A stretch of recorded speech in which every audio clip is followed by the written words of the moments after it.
remember the mystery of renting a video game? It's been a long week of school, going home, doing homework and chores, not having much of any time to yourself, and then you have to go to bed so early as a kid.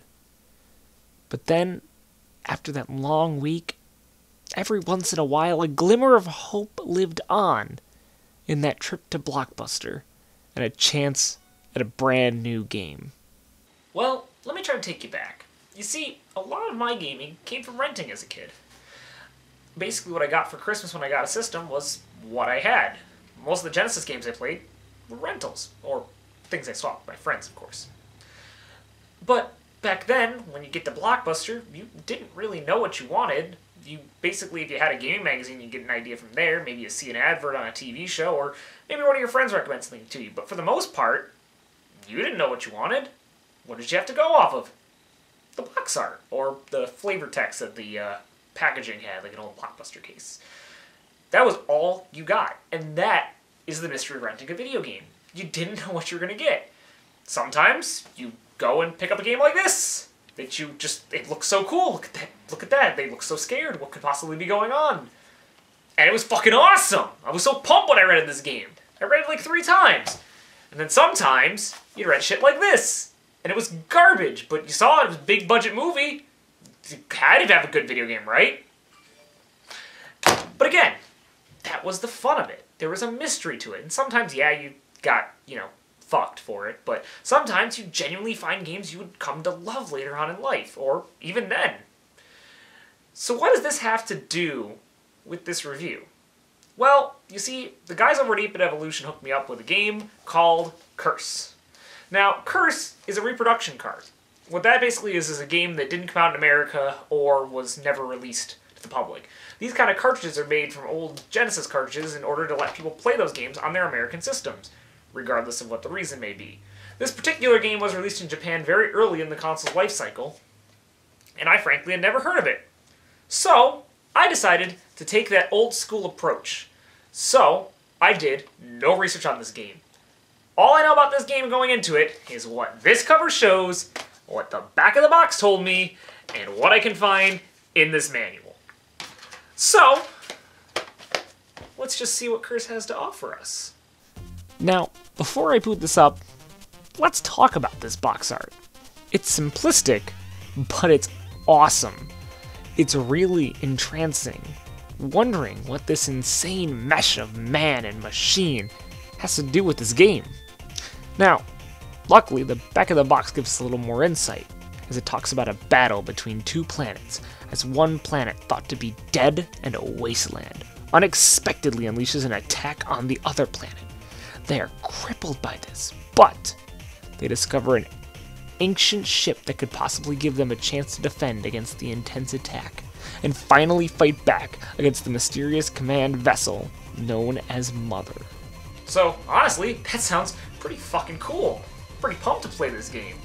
So, without further ado, let's see if this magic mystery game ends up being one of those wonderful gems, or ends up being one of those deceitful lies. When you do boot the game up, you are greeted to an awesome intro song, and a nice title card for an early Genesis game. This was originally released in 1989 in Japan, very early in the life cycle of the Genesis. It's worth noting that there is no options function in this game. It's just hit start and go, no messing around. Actually, you can just hit A and start and get an options menu, but then what's the fun in that? Also, why hide your options behind something as simple as A and start? It's dumb, really. I'm just saying. It isn't really necessary. Although I guess it does have an extra live setting and a stage select, so it's technically a cheat code, but still, kinda dumb. Once the game actually starts, you are greeted to a jungle level and a very sluggish moving ship. This is because the game has R-type style speed power-ups, so you have to collect more and more speed power-ups for your ship to move faster and faster. It can take some getting used to if you are used to the more modern and mainstream Genesis shumps like Thunder Force or Gyria's. One of the first things you'll notice is that the game has really good music and sound effects. Not every Genesis game can be as pleasant on the ears as this game is. but the music in this game is phenomenal, and they did a great job balancing the sound effects and music. Not to mention the sound effects are pretty satisfying to hear as you blow up enemy ships, and the sounds of your bullets shooting off into the distance.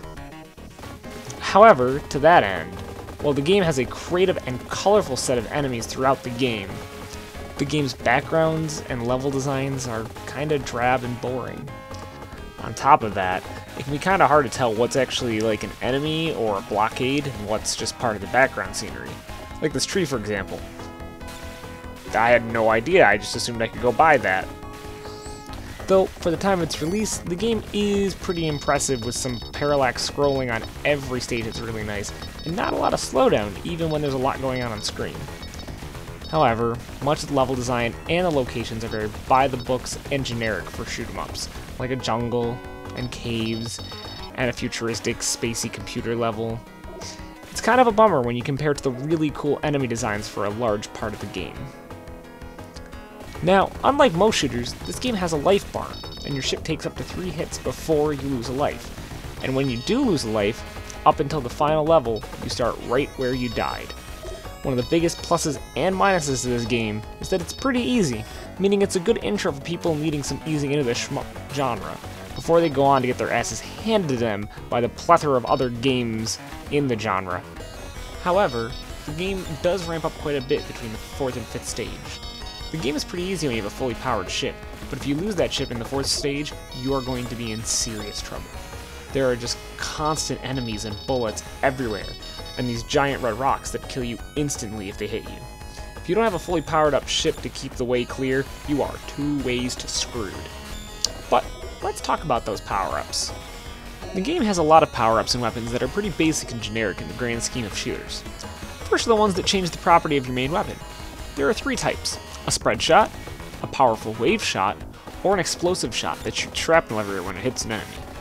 You can also get up to 3 auto-firing missiles, and you can also get up to 2 sub-ships that can set up to fire in a certain direction at will by hitting the C button. Also, the aforementioned speed power-ups to make your ship move faster. Once you get a well-powered up machine, coupled with the health bar and plentiful amount of lives, the game is relatively a breeze to get through. Just make sure not to die.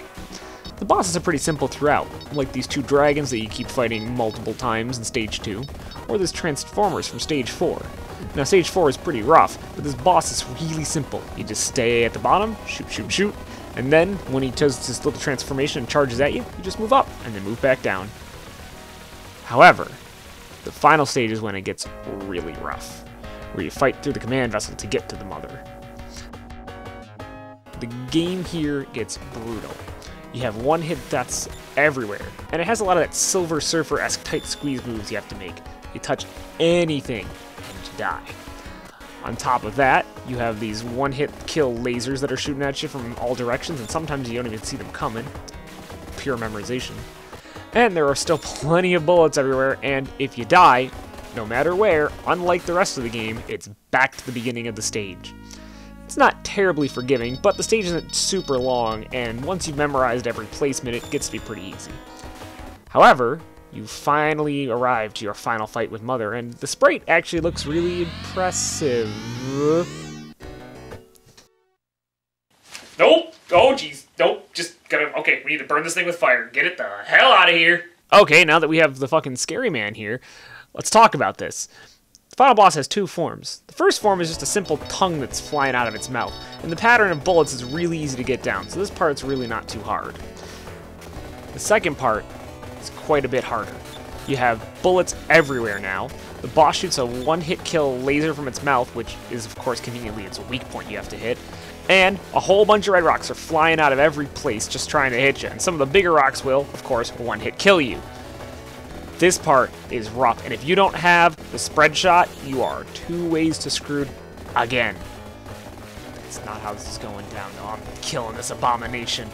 Come on, I'm not letting you live to see the light of day. Yeah! Back to 16-bit hell with you, you despicable freak of nature.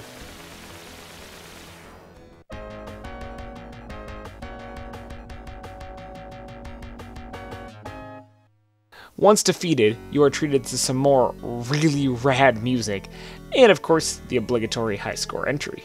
So, would I recommend it? For the most part, yeah. for hardcore shooter fans, it is a little bit on the easy side and the short side, but it is still pretty cool. It's neat to see something from the early Genesis days, and like I said, great music. For more casual fans, I think it's even better.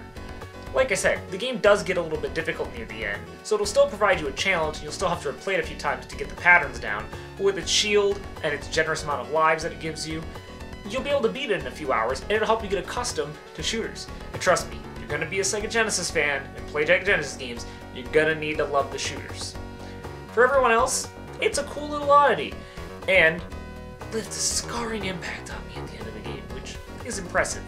And I don't know if I can emphasize this enough, but it has a really, really cool soundtrack, which, if you don't mind, I'm gonna go back to jamming to.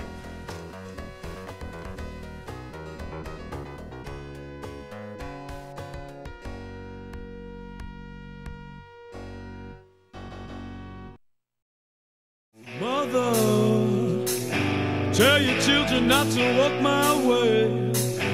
Tell your children not to hear my words, what they mean, what they say. Mother, Mother, can you keep them in the dark for a while? Can you hide